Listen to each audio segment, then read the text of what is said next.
I honestly do it for a selfish reason, and it's because it makes me happy. It's, in the morning I'm groggy and maybe not myself, but after my ride I'm chipper and aware of what's around me, and it's just a nice way to start the day. Being on a bike, you don't have all that metal around you, so you pay attention to what other people are doing a lot more. It's a very empowering activity. Get out there, just get in nature and trust your body, meet people, see new things that you wouldn't, normally stop to see. It's just a beautiful way to see the world.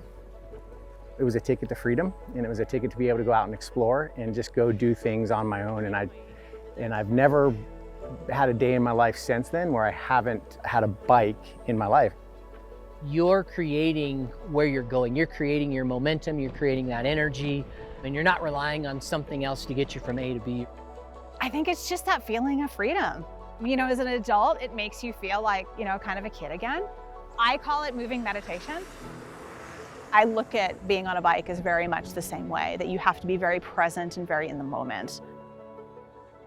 Just like being outdoors, riding with your friends, being like free and just, riding.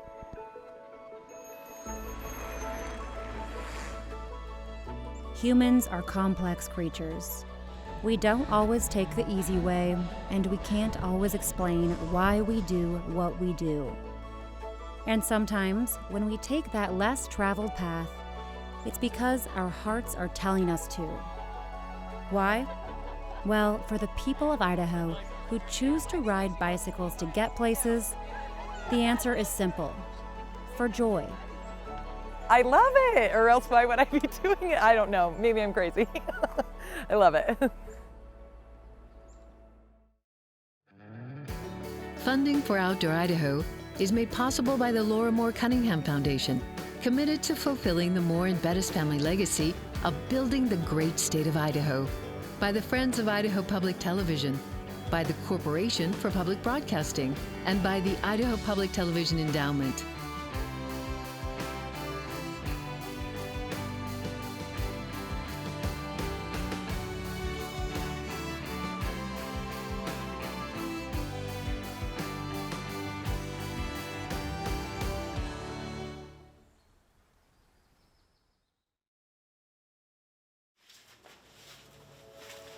Bicycles are the epitome of human-powered transportation. 2 wheels, the wind on your face, and the ability to get to work using your own body's strength to do so. When I moved to Boise, I was a social worker and had very little money, and my wife was going to college. So I used the bike to get around town, and I just fell in love with it. I wasn't really into cycling culture necessarily. The clothing and the mystique and the expense. And then when I started commuting, I realized that there was a whole nother side of cycling out there, and it was more utilitarian, and it really fit me. These days, Nate Ryu lives in the small town of Filer, Idaho. Every day, he commutes 9 country road miles to Twin Falls, where he owns a bike shop. Commuting, it's the best. Initially, it can be really hard. It can be really hot or really cold, but after a few minutes, you just kind of come into your own, and you forget about the temperature, and you just get to experience what's around you. And luckily on my commute, I get to see all sorts of stuff. It's beautiful. I see the mountains, I see creeks, I see wildlife. I also get to see folks in the community that pass me every day, and I get to wave to them and interact with them. It's pretty special.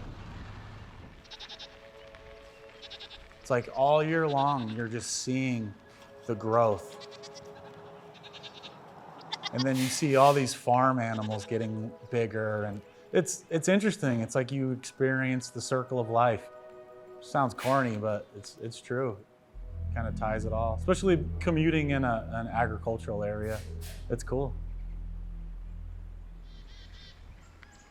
You have this awareness or this connectedness that you wouldn't get in any other vehicle.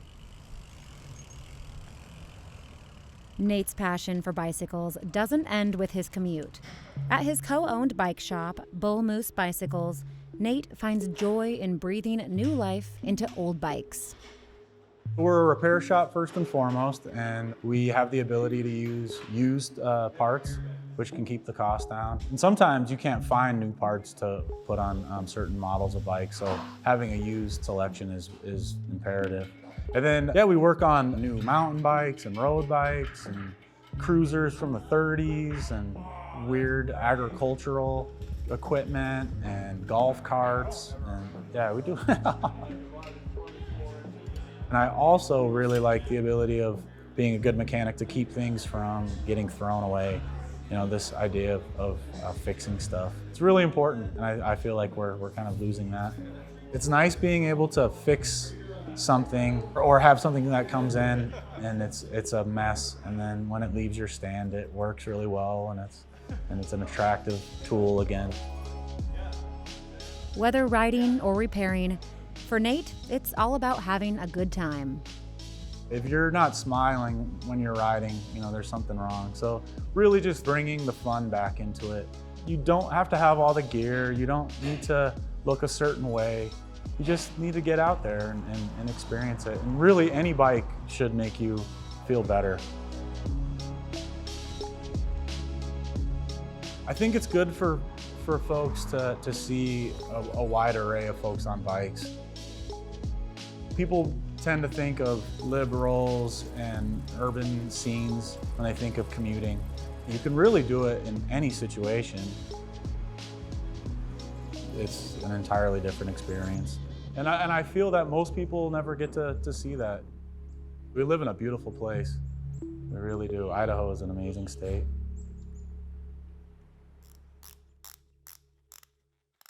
Nearly 150 miles away in Nampa, Idaho, Lee Wyman prepares for a very different kind of commute.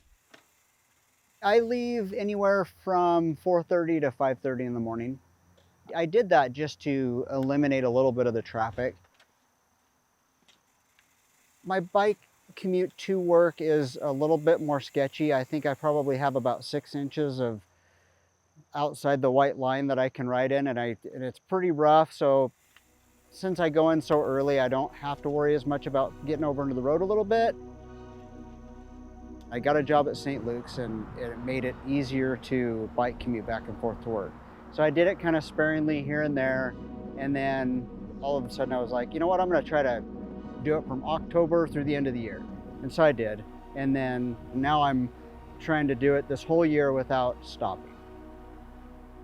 There's been days when I get up and I'm really tired or something, but I just kind of tell myself I made a commitment and I'm gonna stick to it.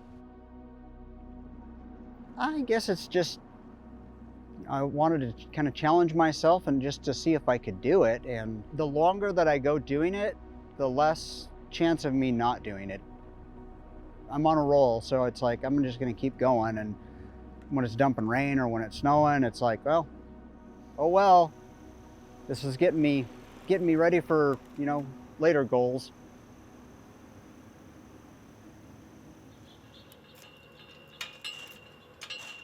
It's definitely an accomplishment for me, just because I had never really thought about riding when it's horrible weather and snow. Yeah, I like it. I mean, I feel better about doing it. It's not really a meditation, but kind of a, you know, kind of clears the mind and gets you going for the day.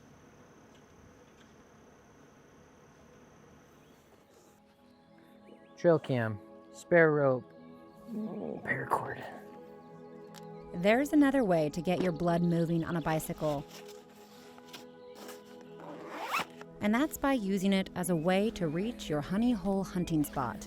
Okay, now to make sure I don't get any straps in the spokes. I'm combining two things I absolutely love. I love bikes. They've opened up the world for me. And to incorporate bikes and bow hunting together, I mean, it's just so enjoyable. It's two things I absolutely love, and I get to do them simultaneously. I can't think of anything more enjoyable than that. That's right. Adam Haynes hunts elk by bicycle with a bow. Being in the bike world, having owned a bike shop for 11 years and just enjoying bikes so much and enjoying hunting and seeing where a bike can get me, it's like, why am I not putting these two together? It's just a natural fit for me. I can cover so much more ground on a bike. It opens up just a bigger terrain, a bigger area to incorporate bike and bow together. So why not do it? It just seemed natural for me. So our ride-in today was a little over 6 miles, which it was really nice, you know, relatively maintained road. And we did find a nice old logging road that definitely hasn't been maintained for probably the last 20 or so years.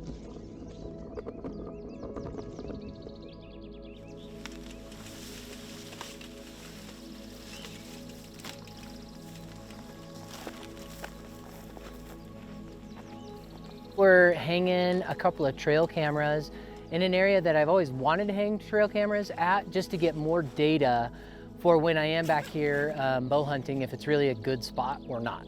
It's got all the makeup for a good elk hunting spot. Hopefully it gets all the good stuff. A month after setting up the trail cameras, Adam was able to review the footage. 8, so 4 hours later. And his instincts were right. His spot had game. Cool, we got a bear. We got a bear on scene. Along with being an avid hunter and bicyclist, Adam is an accomplished photographer and videographer. So, to ensure a noisy outdoor Idaho video crew wouldn't scare the elk away, when the season opened, Adam and a few pals went back to their spot with bikes, bows, and video cameras. As I've been hunting more and more, that's what it's really becoming more enjoyable for me, is to have those close encounters. Even if I don't harvest, it's not all just about the harvest, it's the whole package. It's the camp experience, it's the bike ride in, it's the hard hikes with the headlamp, it's the heavy pack outs, and the close encounters are really all part of that package.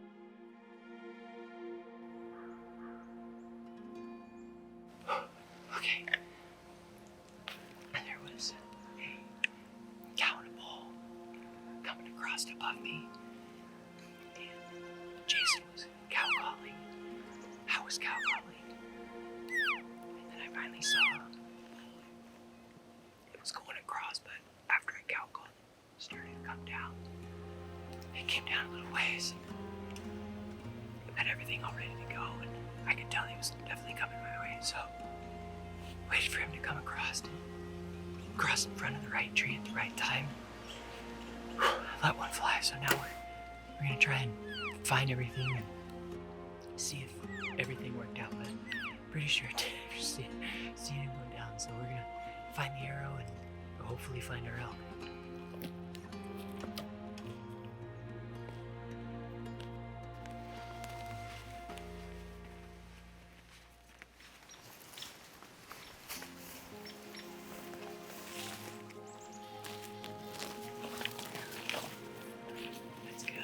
It's real good. It's covered in blood.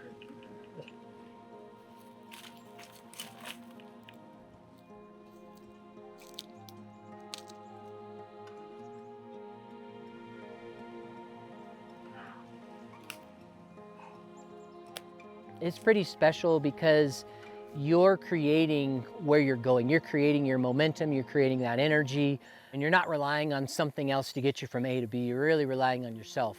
I mean, you can go as far as you physically want to, or you don't have to. You're not reliant on any one specific quote, vehicle to get you there. It's just you. How far do I want to go, and how much do I want to enjoy it? Biking Idaho's backcountry will undoubtedly build big calves, but it will also build friendship, fierce independence, and self-reliance.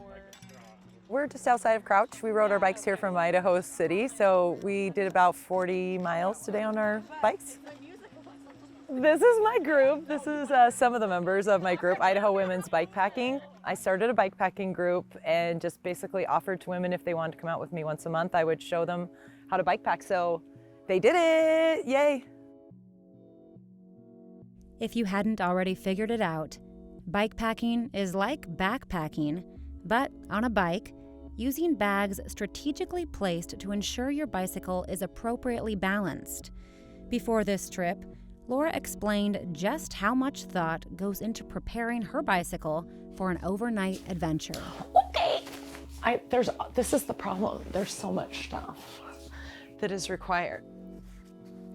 How you distribute your weight is one of the most important parts of bikepacking. So I have placed a lot of my heavier items down here in the triangle in my frame bag. And then my sleep system and my clothes happen to be lighter items, or I can usually control them being lighter. So they happen to be on the bars and on the seat. And you could reverse this. And then any of the bags here on the front side of your handlebars are just for quick grab items, easy access things you're gonna be reaching over and over and over, like sunscreen, snacks.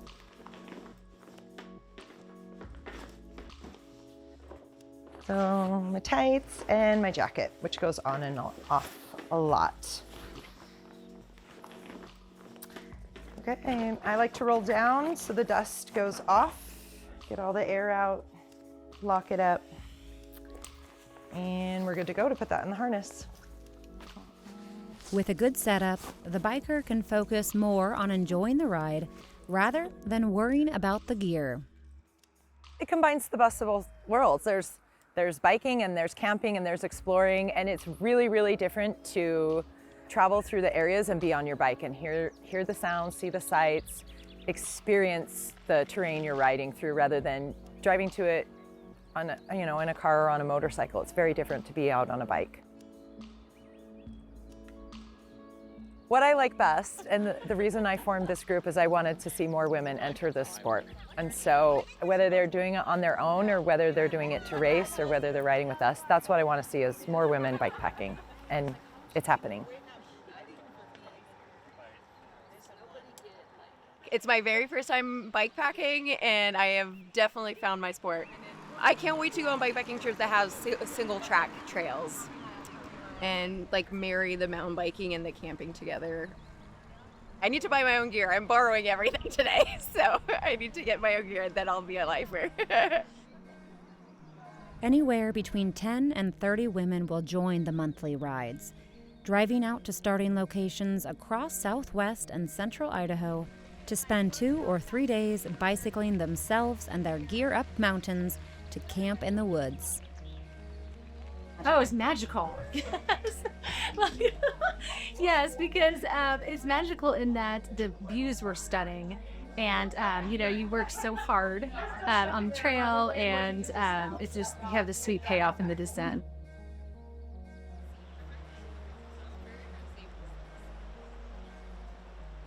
The crew rode along the middle fork of the Payette River to a campsite, where they enjoyed a cold dip, good company, and decent food.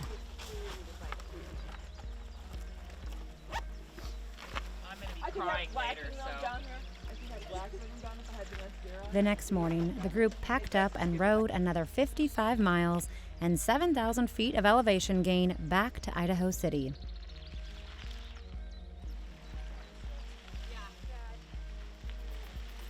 It's a cool sport, it's fun. You can do it your own way. You don't have to race.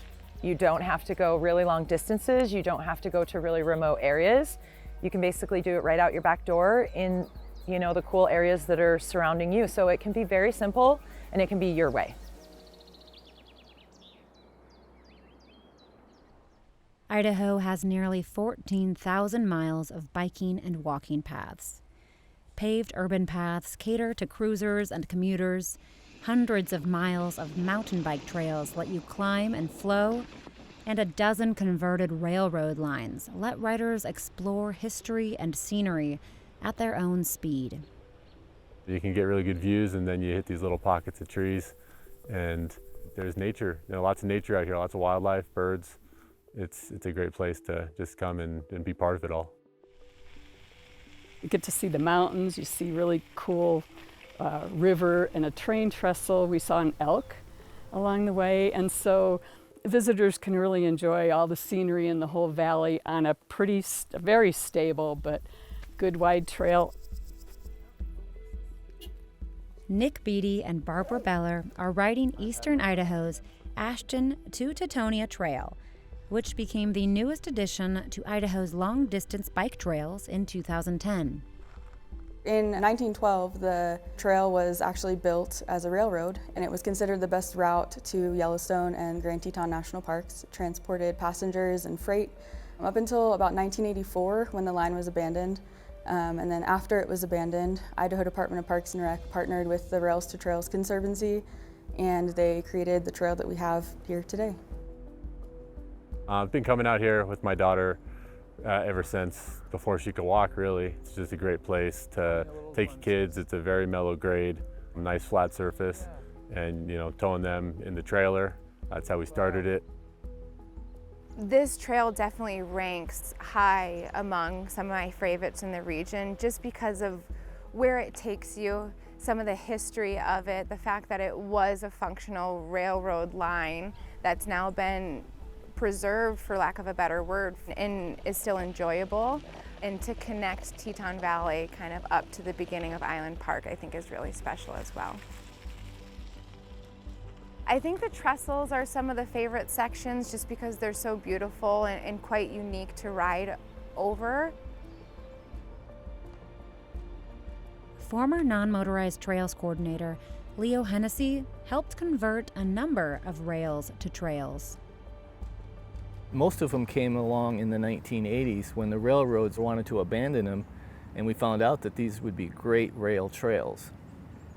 We were lucky that about out of the 10 of them that we had, we got 4 of them, and we got some really good ones like the Trail of the Coeur d'Alenes, the Route of the Hiawatha, and there's so many different kinds of trails. You've got backcountry single track trails all the way to 16-foot wide paved trails.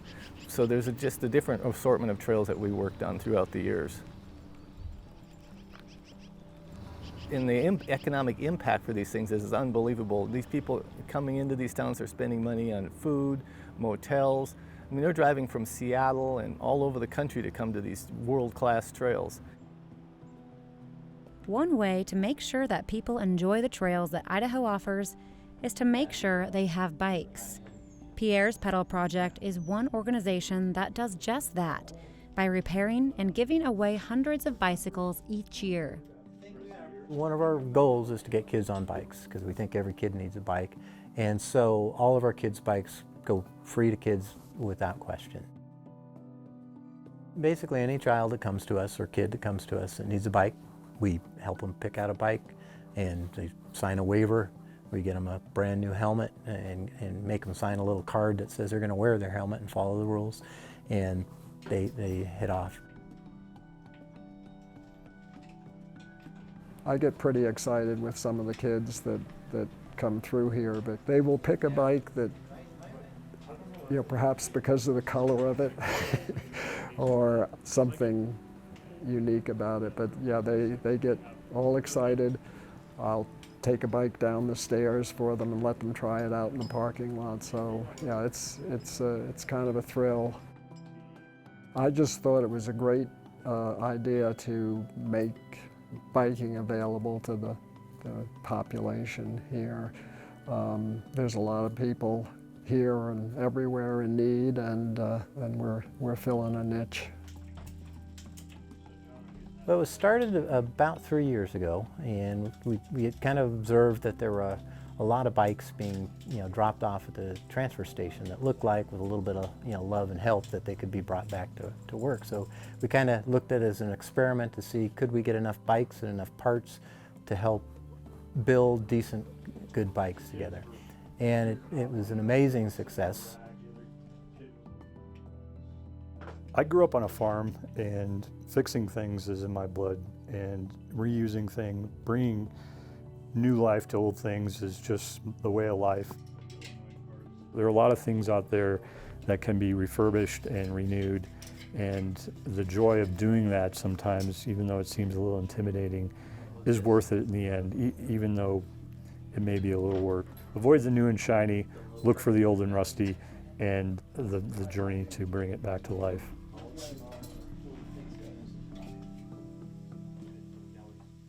It's easy to see there's community in bicycling. From bike shops to back roads to a Boise home where Rachel Huggins and her husband Patrick have hosted hundreds of bicycle travelers through a website called Warm Showers. We have 2 gals from Alaska. They're flying in, and we're going to pick them up at the airport, and they're going to stay here for a day and take off and ride the Idaho Hot Springs Loop.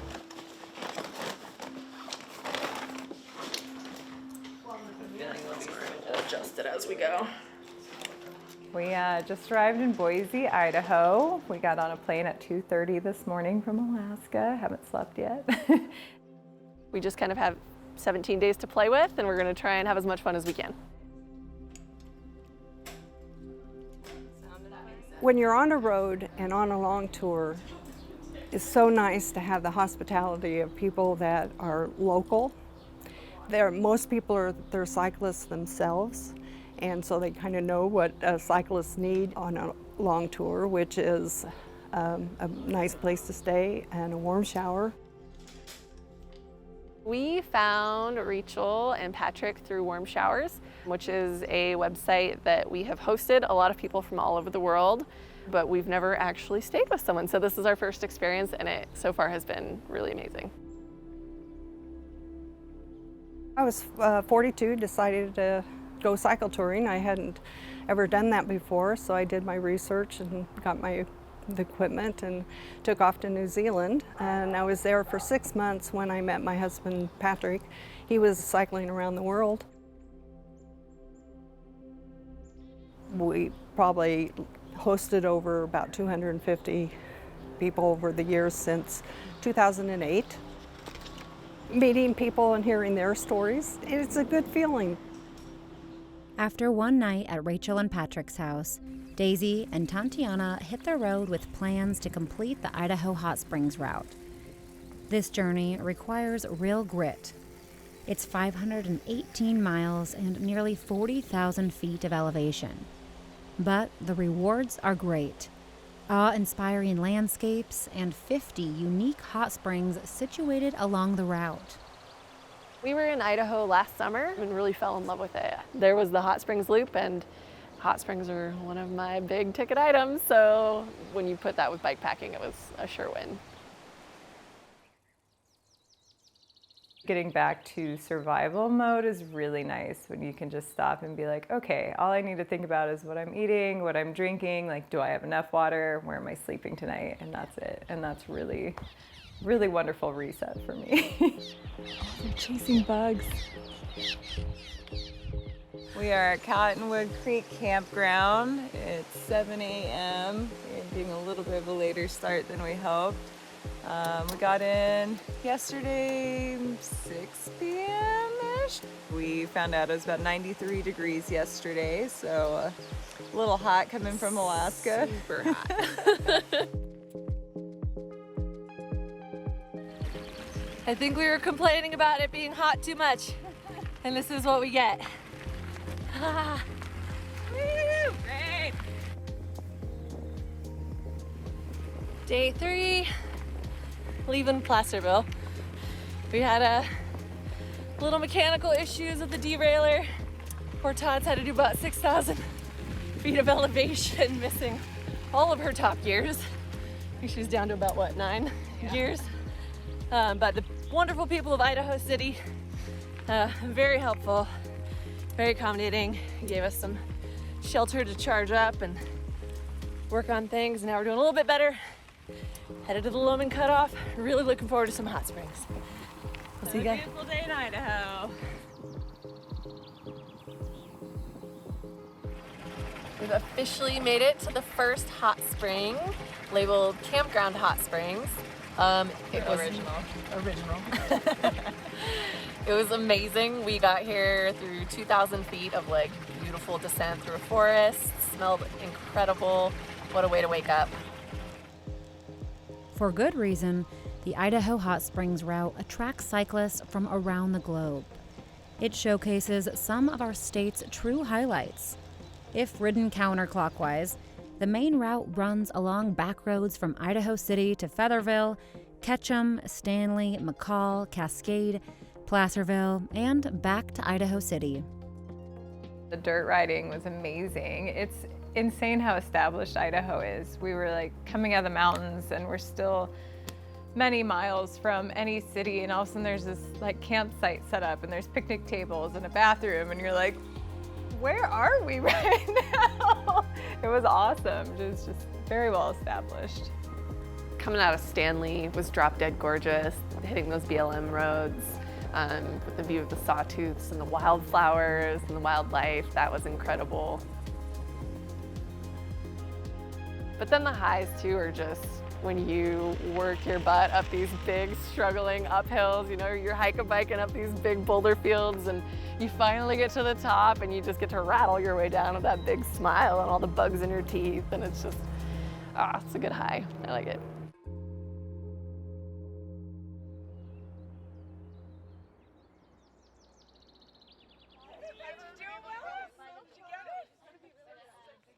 Your back brake, everybody's brakes working okay? We will have some pretty fast descents today and our last day, this Saturday. Cycling long distances is not just for adults. Just ask the girls who spent a few days of their summer bikepacking through Idaho's national forests. For some of you, this is gonna be like the hardest ride you've ever done. Our longest day is going to be 28 miles, and we're going to do 3,000 feet of climbing on the third day. That's a hard ride. The 3-day ride was hosted by Idaho's Interscholastic Cycling League. This one was called GRIT, which stands for Girls Riding Together. It's a national initiative that aims to recruit, retain, and develop women and girls into our program.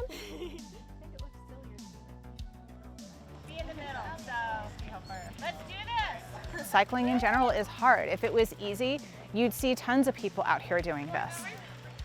When I coach the kids, I always remind them that, hey, you know, if it was easy, everyone would do it, and this is going to help prepare you for when life gets hard. You know, you've done harder.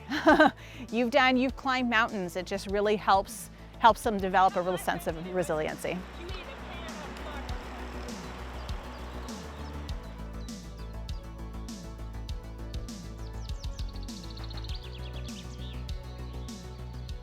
I kind of got gassed on the last hill, but the downhill was pretty fun and it was pretty good. Yeah! It's really nice to keep going and you just feel like you accomplished something when you get to the top. Good job, good job! We're part of a national organization called NICA, one of 30 leagues across the country. And what we do is we put together youth mountain biking programs for kids 6th to 12th grade. Part of what we do is really, building a passion and empowering kids to, use the bicycle for that ticket to freedom, but also just teaching a lot of life lessons through a bike. There's a lot to be learned on a bike that these kids can apply to real life. When, there's a lot of hard obstacles that you might encounter on a bike, and when you learn how to overcome those obstacles, that translates into things that they might be facing in real life.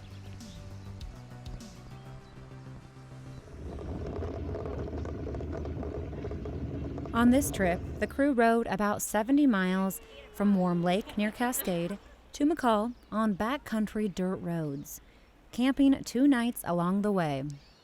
As for why they'd spend their summer days riding hot, dusty roads, well, they'll tell you. Feeling like you're free, no schoolwork, you can get away from the house and chores, you don't have to worry about what's tomorrow or what people think of you, you're just free. Being out in the wilderness and meeting new people, sleeping outside, riding my bike. I really like the community because everyone's nice and is always there for you, and I really like the uphill. The downhill scares me. It just shows you that you can do hard things and you can look back on it and be like, that's nothing. Like what I'm going through right now, that's nothing, because you've done something harder. Yeah, it shows you what you're really capable of. And the program does more than just teach kids how to ride bikes. That's probably my favorite part, sleeping outdoors, eating camp food and playing games with friends. The idea is that through experiential learning, bringing the kids in the outdoors, putting them in an incredible place like this where there's just amazing scenery, and then teaching some of these lessons about stewardship for the outdoors, just how to take care of themselves in the outdoors, independence. Along the way, the girls will learn how to filter water. We'll get to our second camp. They'll learn how to use a camp stove. Tomorrow we'll be doing more of a bikepacking simulation where they'll load up their bags and we'll head to the next campground. Work smarter, not harder. The girls also have plenty of advice for other kids who might be interested in trying a new sport. Just to have fun. It's not like really that stressful of a sport. Just like have fun. Even though your legs are burning, what you just gotta tell them is like, shut up legs, and just keep going. Because just being able to go outside and exercise and see beautiful things and make friends. It will be hard, but you can do it. You've probably done harder things. You just got to take it one pedal stroke at a time.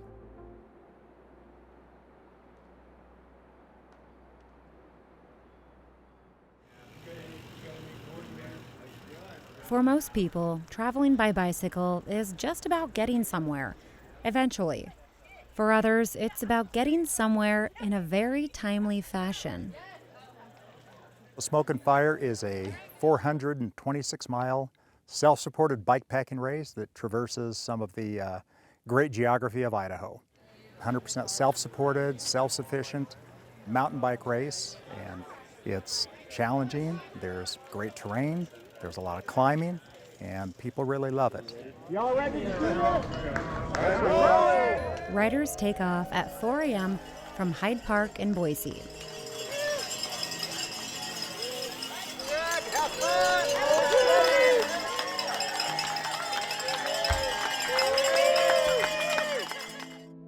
They make their way down to Lucky Peak State Park, skirt through the Danskin Mountains, onto Prairie, Pine, and Featherville, up Dollarhide Mountain and into Ketchum, then up to Stanley, around Deadwood Reservoir, into Garden Valley, Placerville, Bogus Basin, and then back to Boise.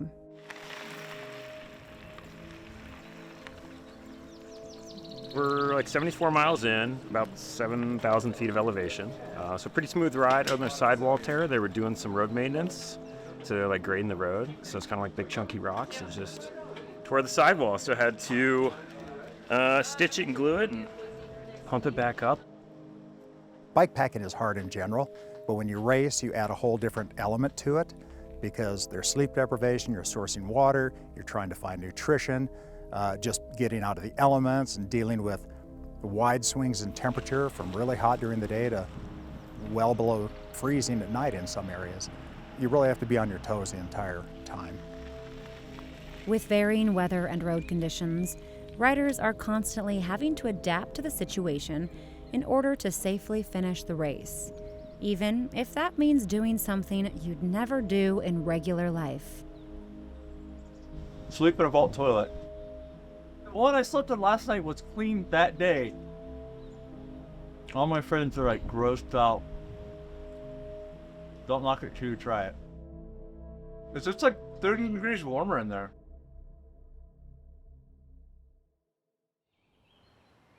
You might have a blueprint of how you plan to approach the race, but once it starts and once you're out there, things change.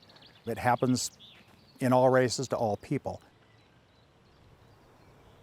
In this race, it's all about staying one step ahead when it comes to your mental and physical health.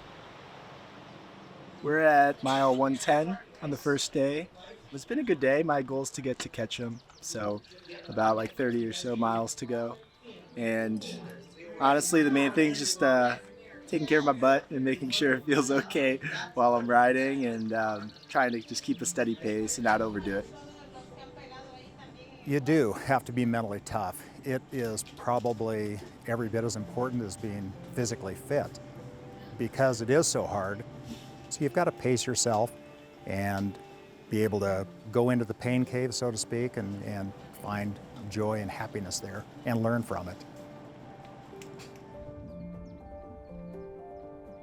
A quarter of the way into the race is Smoky Bar Store, a family-run outdoor convenience shop that is a welcome sight for sore eyes.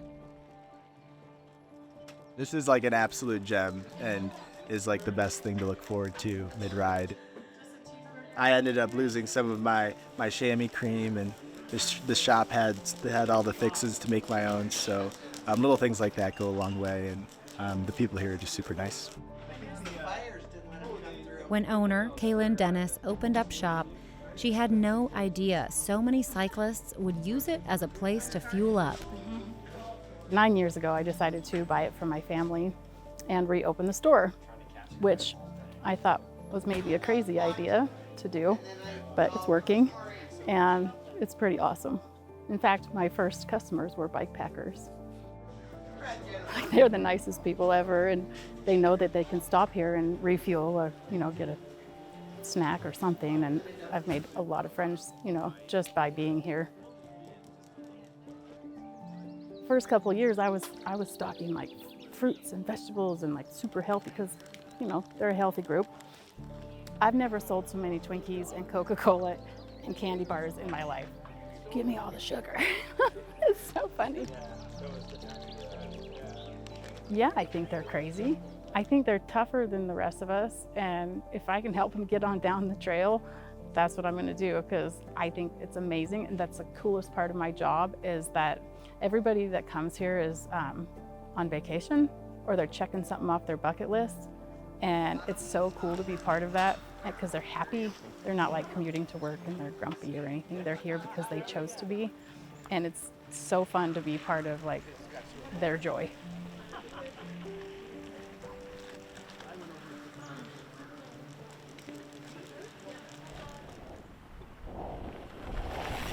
Back on the route, riders are struggling. I'm pretty messed up right now. I'm like borderline, can I keep this food down? The first day, I was doing good until I hit Dollarhide Climb, and it just took everything out of me, and I don't know that I've recovered yet from that. It was just a ton of hike-a-bike, and I'd never done that before, and it was quite a challenge. I'm just spent. It's been tough. The mental game is hard. I don't know, sometimes you're like feeling on top of the world, and other times you're like, I don't know why I'm here. I've counseled several people on 3 words: moderate forward progress. Don't try to kill it the first day. People do, but just don't try to kill it. Really manage yourself, manage the route, manage your nutrition. If you're just riding consistently with pace, but just consistently and paying attention, you're going to do great. You're going to get to the finish line. I haven't done so great so far. I'm behind my schedule. Did it in reverse last year, so I kind of had like a general idea of like how long that was going to take me, and I'm about 3/4 of an entire day behind my schedule. So, but I feel okay, and now that I'm here at Stanley, I've done all this, I know what's ahead of me, I can just blaze through it, so I'm gonna get it done.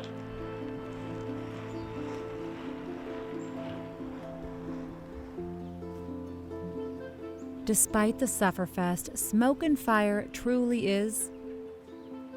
The beauty of Idaho is evident around every corner.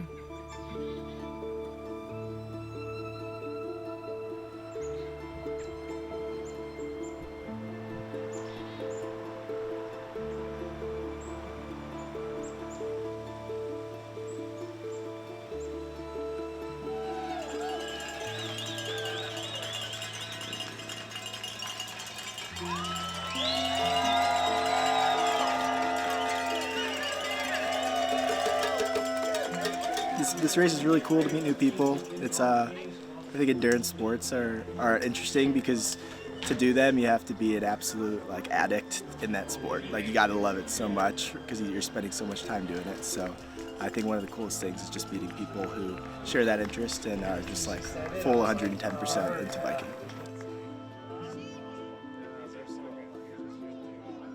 I think the common theme would be people who like adventures.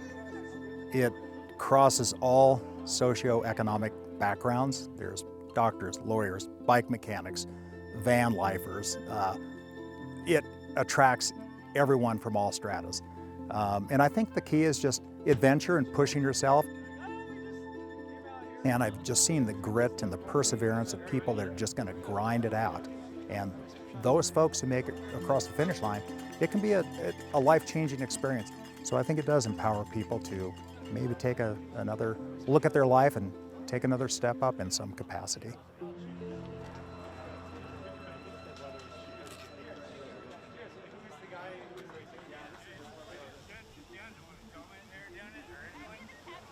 There's another bikepacking race in Idaho that seems all but impossible.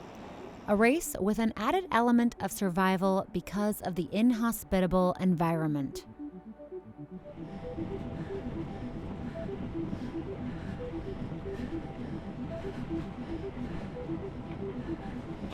We're all here pursuing something. It could be many things. It may or may not be the finish, but it's something. It's growth. It's a particular individual. It's not for everyone, but I think a lot of people have interest in it. They look at it and think it's neat and amazing, but it might not be for them. And so yeah, it's a special person for sure that wants to be out here and do this. All right, check in. Last names from O to W. Anyway, boom, right on over. Only O to The Fat Pursuit is a 124-mile fat tire bike race that takes place in Island Park, Idaho during January, the coldest month of the year. It takes riders anywhere from 20 to 60 hours to finish. To compete, competitors are required to carry survival gear, including a below-zero sleeping bag and a stove to boil water. Sitting pad is in the bag. Okay. Map, is it downloaded? Yeah, my GPS. Oh, yours is awesome. When in doubt, air down, running tubeless? Yes. Down, air down all the way? Read the conditions, I'm going to read my body. I'm going to do what I have to do to get to that finish line.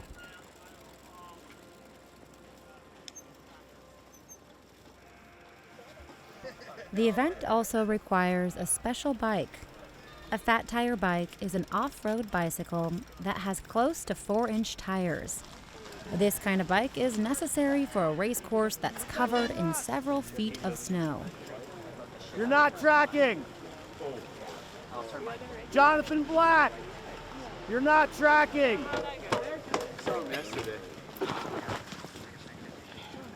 Are we watching Dada ride a bike race? Yeah. Yeah. We don't normally wake up this early. Dirty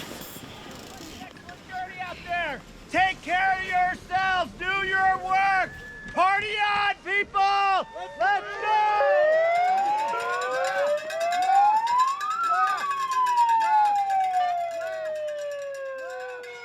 It's like slow getting going and then you get going, and then if you hit a hill, it's like hard. Sometimes you're getting off and you're pushing, or wind. If you hit a headwind, it's just like you're pushing a dump truck. So the snow, even in good conditions, it sort of compresses as you ride, right? So you're putting all this power into compressing the snow.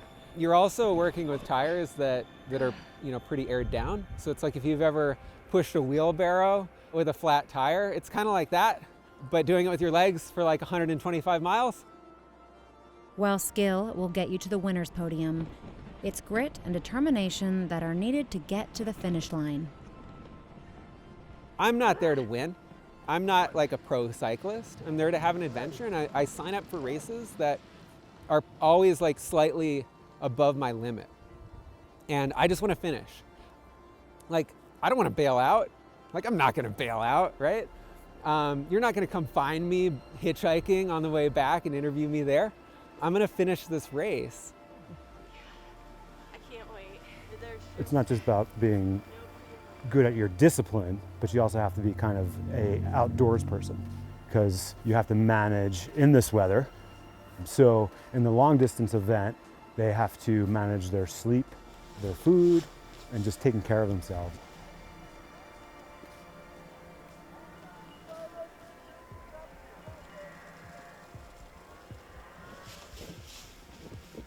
The first big climb of the race is Mount Two Top. Over 8,000 feet, the riders ascend a tree-lined path before the skies open up to reveal a snow-blown summit. Two Top is traditionally like kind of a cloudy, mysterious place, and it was wide open and sunny, and so that was beautiful to see Two Top just covered in snow, all the trees just flocked to the max, and that was the highs. Two Top! Yeah! Downhill to the finish, right? Downhill to the next uphill. Thanks, guys. It's amazing. It's just so cool to be out here. Like, no one else is out here. You know, like it's a stampede at the start, and then a few miles in, like you're kind of on your own. Just kind of get in your head, spend a few days just being you, looking around, like you see the animal prints, you're like, what's that? Maybe that looks like a fox or whatever. It is so just peaceful and restorative, and it's also a lot of work, right? You're pushing, you're setting limits that you don't think is possible. You go through highs and lows, and you're gonna have some amazing highs that nobody else gets to experience, and you can't even explain it to your friends. But it's special, and it's in the moment type stuff, and it's really important for the people to absorb that and recognize that, because they are gonna hit the low bottoms. What's up, dude? You got 5 PBJ? The race offers a few aid stations, and some of those race highs come at the first station as riders pull into cheers and lots of snacks. You know what I'm going to do though? Crunch. A couple of these bad boys. Oh, yeah. Breakfast of champions right there. Boom. Don't know if they're on or not. While some riders will choose to push through to the finish, many will stop in the wee hours of the second day of riding to get a couple hours of sleep, turning their taillights on for safety and crawling inside their tent or bivvy for some much-needed rest. I'll sleep because I do like to lay down and rest. I'm not usually a go and keep going. So I'm hoping to maybe be a little bit faster, but if trail conditions are better, and get a little farther before I have to sleep, like farther down the trail, but probably like that 3 a.m. sleep for a couple hours. The last aid station sits 10 miles from the finish. Riders are coming in exhausted, barely able to eat, but somehow with good attitudes. Really good, I guess. I haven't slept yet, so I'm exhausted. I've been up for a little over 24 hours now. 10 miles to go.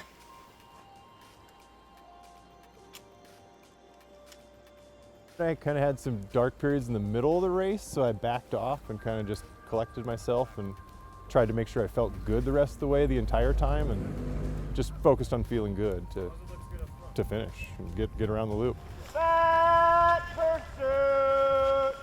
You don't need to be like a lifelong cyclist to do this sort of thing. You just need to be like kind of crazy and determined and be in it for what it is. I like the challenge of it, and I like being out there. I mean, it's hard, but I like doing hard things. I mean, I like doing challenging hard things, so I guess it's just, I don't know. I like it. I like to think my mental game is stronger than my physical game. Like, my physical game that's not my biggest asset here. I'm often the caboose in these sorts of events, but I will finish. I might finish last. I might finish Monday, but I'll get it done. As you can see, bicycling is not just a hobby or a mode of transportation. It's a way for Idahoans to feel unbridled joy. I love the speed of a bicycle. There's just something about it. It's just a little bit more intimate way to travel, but still fast enough pace that you're like changing the landscape.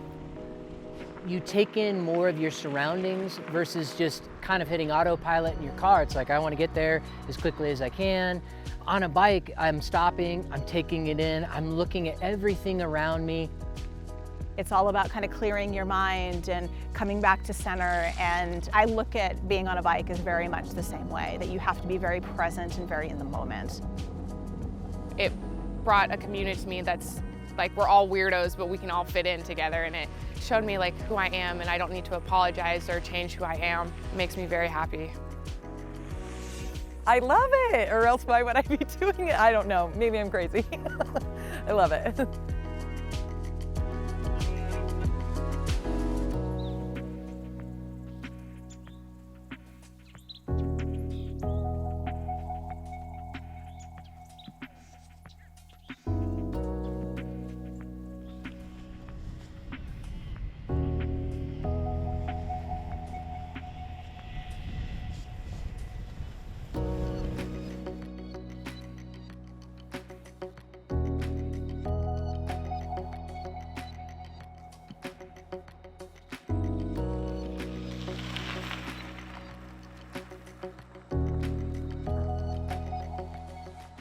Funding for Outdoor Idaho is made possible by the Laura Moore Cunningham Foundation, committed to fulfilling the Moore and Bettis family legacy of building the great state of Idaho, by the Friends of Idaho Public Television, by the Corporation for Public Broadcasting.